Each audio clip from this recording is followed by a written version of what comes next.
terjadi. Baik, saya ke Bung Hinca kalau gitu. Bung Hinca, tadi yang saya utarakan ya bahwa seorang Bobi Nasution punya insentif tersendiri. Bobi seorang kader Gerindra yang diketuai oleh presiden kita saat ini, Pak Prabowo Subianto, lalu Bobi sebagai menantu Pak Jokowi yang juga sebelumnya berkuasa di Indonesia begitu ya, sebagai presiden. Apakah memang insentif-insentif ini yang akhirnya memberikan keunggulan lah dalam tanda kutip sementara ini dalam survei Litbang Kompas, Bung Hinca? Ya, Bung Hinca. Oke, sepertinya ada kendala komunikasi dengan Bung Hinca Panjaitan. Nanti kita akan hubungi kembali. Saya ke Pak Indra dulu kalau begitu. Pak Indra, apakah insentif-insentif tadi yang Anda juga sempat singgung yang memberikan keunggulan sementara ini begitu ya, bukan keunggulan tapi ya berada di depan lah sementara ini dalam survei Litbang Kompas. Apa insentif-insentif itu secara khusus, Pak Indra? Saya rasa tidak secara khusus ya, tapi itu sangat mempengaruhi ya, karena Oke, memang bagaimanapun Bobi Nasution itu kan ketika beliau menjadi kader PDIP juga dulu, kemudian kader Gerindra sekarang, itu kan dalam status menantu presiden masa ya, itu. Kemudian sekarang beliau ketika beralih dia pun memilih Gerindra, di mana ketika sudah terpilihnya Prabowo Subianto, dan itu saya rasa itu insentif ya. Dan tadi juga kita bisa melihat keterpengaruhan masyarakat terhadap pilihan yang di-endorse Prabowo pun sangat tinggi ya, di atas 43%.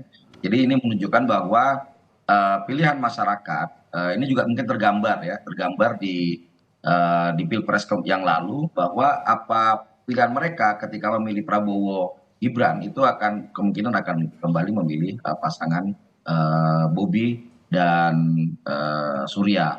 Nah, ini tentunya menjadi insentif. Tapi bagaimanapun kita bisa melihat seperti ini. Kalau di segmentasi usia, pertama kita lihat bahwa segmentasi yang paling tinggi itu kan adalah Gen Z dan pemilih muda ya, itu di kisaran 17 sampai 35 tahun, di oke, mana itu Bobi sangat dominan di situ. Nah, tentunya kita bisa melihat apa yang akan menjadi keuntungan. Pertama, sosok dia mungkin anak muda, itu satu. Yang kedua, ini kan adalah pemilih-pemilih yang kalau kita lihat kalau di usia 25 ke atas itu kan pemilih matang intinya gitu. Mereka sudah pernah memilih, punya penghasilan dan pendapatan.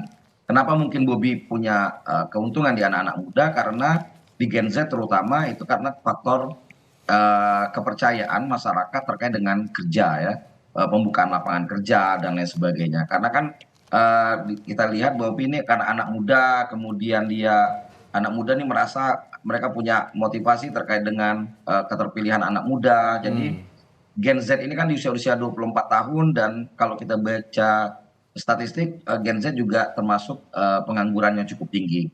Nah, jadi di Sumatera Utara penggunaan internet cukup tinggi, tapi kita bisa melihat seperti apa karakter Gen Z.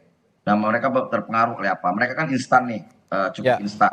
Makanya ketika kita melihat dari sosok-sosok yang punya pengaruh seperti tokoh-tokoh, dan ini dalam diri Pak Jokowi dan Pak Prabowo, ini tentunya menjadi catatan. Ini saya rasa di ya. segmen ini itu keunggulannya karena instannya mereka melihat sosok Jokowi dan Prabowo cukup Oke. mempengaruhi pilihan mereka terhadap Bobi Nasution. Jadi kalau bicara kinerja mungkin seperti yang disinggung oleh Pak Jarod tadi, tentunya masyarakat bisa melihat. Apalagi perkumpulan suara itu kan Oke. banyaknya di Kota Medan, di Deli Serdang, ya, di Langkat. Nah, itu mungkin sasaran-sasaran yang bisa digempur oleh Edi dan Hasan apabila ingin Ya. ingin mencoba mengejar ketertinggalan.